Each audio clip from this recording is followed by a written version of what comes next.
Hey guys, welcome back to another video, and today I'm going to be doing the closet confidential tag. I haven't done this in a really long time. I think I may have done this twice on my channel before, but maybe just the one time. But it's been a really long time, so I wanted to make an updated video just to kind of compare what my style is like right now and what my wardrobe is like. I started filming a holiday DIY like room decor video, but I kind of wanted to make this video for this week and then I'll have that video next week. So if you are interested in that, don't forget to subscribe and click the little bell if you want to be reminded when that video is posted. Some of these questions are kind of hard to answer just because I don't know exactly when I bought certain things or how long I've had certain things, but the oldest piece in my wardrobe I'm gonna say is probably this green flannel. I'll try to have clips of all of these things so I don't really have to deal that much with showing it on camera right now, but I've worn this in a lot of different ways. I've worn it under hoodies, I've worn it on its own with just like a white t-shirt, I've actually just worn it on its own and just unbuttoned it a little bit so it doesn't get too hot. But I really like the muted green tones and the kind of gray and white. It just makes it seem very subdued just because I really don't like very flashy colors in my wardrobe. I like to have very subdued colors so I can kind of style them with anything I want and it still doesn't really clash. This last time I didn't actually dry it just because it's been getting smaller and smaller, so I did let it air dry, but it is kind of have that like stiff feel if you've ever air dried something, so I don't really love that. But I can answer my two newest, and it's actually these high-waisted women's like trousers, I guess. Obviously, like I said, I'll have clips of all these things, so I'm not really caring how I'm showing them. I initially bought these while getting stuff for my depop, which is aycody if you're interested, but they just have such a perfect fit like you'll see in the video when I show it. They just fit so well that I had to keep them, and I'm really excited to wear them during the fall-winter time. I think I'm actually going to be wearing them today when I go out for brunch. The lining is 100% polyester, but then the outside is 100% wool, which is really weird just because they are not itchy at all. I would not have noticed that these were wool. I would have assumed they were like cotton or polyester like the inside, but they are really comfortable and I'm really excited to wear them. The next question is, what is your most expensive item? And if you do know me, I pretty much only buy my clothes from Goodwill or thrift stores, so I don't buy very many expensive things. So for this, I had to go with my Chelsea Doc Martens that I got for $80. There's another question to this that's what's your biggest bargain, and I was thinking about putting these just because when I saw these in London, they were about $135, which translated into US dollars is like 170 or so. And then I found them in the US for about 135, but I found these for $80 at the Nordstrom rack, and they weren't exactly the color I was looking for because they're in this really nice textured brown, which I really like, but I really wanted just like a sleek black pair, or I kind of wanted the dark red if you've ever seen them. But just because they were so cheap, I really wanted to get them, and I do like the textured look of them just because they aren't super slick. Kind of adds that kind of texture to the outfit. And the question parallel to that is, what is your least expensive piece? And I don't know if these are the exact pair, because I do have another pair that look very similar to this, but they are my black jeans that I distressed myself. I think these were probably anywhere from like $4 to $5, and then I did the distressing myself, like I said. But I had worn them so many times. I haven't worn them a whole lot lately, but I used to wear them all the time, so I think for how cheap they were and how often I wore them, they were probably my most or least expensive piece that I got the most wear out of. These are from the company Free World, but I also know Rustler and obviously Levi's, but those generally are more expensive. But some other pants like that have really great quality denim, and you can also experiment a lot with distressing just because if you buy them for $3 or $4, it's not that big of an investment if you try to distress them and they don't turn out well. So I would highly recommend buying some of those cheap pairs, even if you aren't necessarily buying them to wear. Just buy them to practice your distressing on and different techniques that you like, and you can come to a final result and then try them on an actual pair of jeans that you really like. The next question is, what is your biggest bargain? And I have to go with my slip-on checkered Vans. I got these for $10,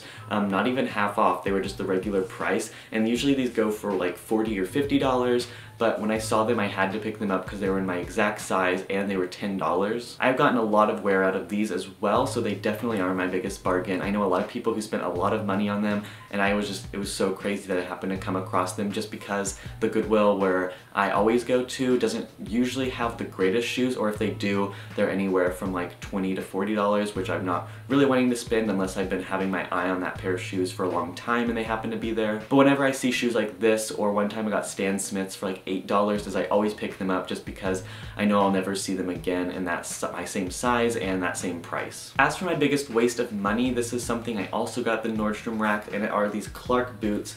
I thought I would go hiking with these, but these are not hiking boots really. I mean, they could be used for hiking boots, but they're not like designed for hiking. I currently have these on my depop just because I know I'm not gonna wear these with how many other pairs of boots I have that I really like. I do like these, I think they look good, but just for my style right now, I don't think they're the best for me just because I have so many other pairs. I probably wore them a total of 5 times, only one of those times was probably actually hiking, but they're still a really great pair of Clark boots. The next question is, what is your 3 favorite pieces at the moment? And I have to say these Converse One Star that I got on Depop for $20. I really like this baby blue color and the iconic One Star. They do have these like golden aglets or whatever they're called, and they have some gold on the tongue, but I kind of just want to replace these or just take off the little gold part. They have the gold star on the back as well, but I don't like just the aglet part. I like all the gold everywhere else, but just not that. It's not, I don't know what it is about it, I just don't really enjoy it. But for $20, it's hard to pass up. I also want to make a lookbook styling these just because I know like Tyler the Creator just released a series of One Star, so I wanted to make a video for anyone interested. Obviously those are very different than his. They don't really look like the typical Converse. They look like a mix between Nike and Converse, since Nike did buy them, but I don't know if those were necessarily made during that merge, but I still want to make a lookbook of how I style them. My next favorite is this like black dark blue corduroy jacket. It kind of has like almost cropped sleeves, so they don't go really far, which is really nice. And it's really elongated. I wore this to class the other day with actually not this turtleneck, but a black one I have, and then I had a sweater over that, and then I put this jacket on, and it was just so comfortable, especially because it was rainy that day. I'm really excited to be able to style this as well, especially with those high-waisted trousers I talked about earlier in the video. Because I originally also bought this for my Depop, but when I tried it on, it just fits so well, and the sleeves kind of cropped in like you'll see, and I had not seen something else like that, and so I really wanted to keep it. I may put it on my Depop in the future if I wear it for a while and I just get tired of it, but I don't really see that happening, so I think I'm just going to be able to keep it. And my third favorite is this maroon crew neck with a very slight turtleneck. It's not really a turtleneck, but it just comes up a little bit more, which is nice, and it says Seattle on it. This is nice because I can wear a t-shirt and then put it over and you will not see the t-shirt at all just because it has that very slight turtleneck. Something I really don't like about certain crew necks is when they don't cover the t-shirt. It can look good in certain regards, but a lot of the times I just want it to look like there's not a t-shirt underneath, but I still really like to wear one. And it's super soft and very flowy and very light. But also keeps me really warm, so I really like that. The next question is, what is your most outrageous / colorful piece in your wardrobe? And it has to go with this blue, purple, and white jacket I got while in London. I really don't like that it says Hero, so I was thinking I honestly might put this on my Depop, but I probably won't make any money off it just because of how much I spent. I just really like the color palette of it. It looks really nice. I really like cooler tones, but I don't know if I really see myself wearing it that much. Maybe in the springtime or in the summer when it's kind of colder, but I really don't see a purpose for this anymore. I kind of just bought it because I felt like I needed to buy more stuff while I was in London to make it seem like the trip was worth it, or like that I brought enough stuff home, but I'd had an amazing time on its own, and the pictures I got on my film cameras and just on my digital cameras were just so good that I feel like I really didn't need to bring a whole lot home. Those are pretty much all the pieces I have for you guys. Now I'm going to film them so you can see exactly what they look like on. But if you are new to my videos, don't forget to hit that subscribe button and that bell if you want to be reminded every single time I post. Definitely leave this video a thumbs up if you did enjoy it, and leave me a comment below videos you'd like to see in the future, just because I don't have a whole lot of ideas of what I've been wanting to film recently. But thank you guys so much for watching. I'll see you guys next week with another video. Bye. Got my fire on my aux cord. What's your preference? Do you like rap or rock more? Whatever that you like, I got it all for you. So what it do? I got a lot more time, so we can unwind.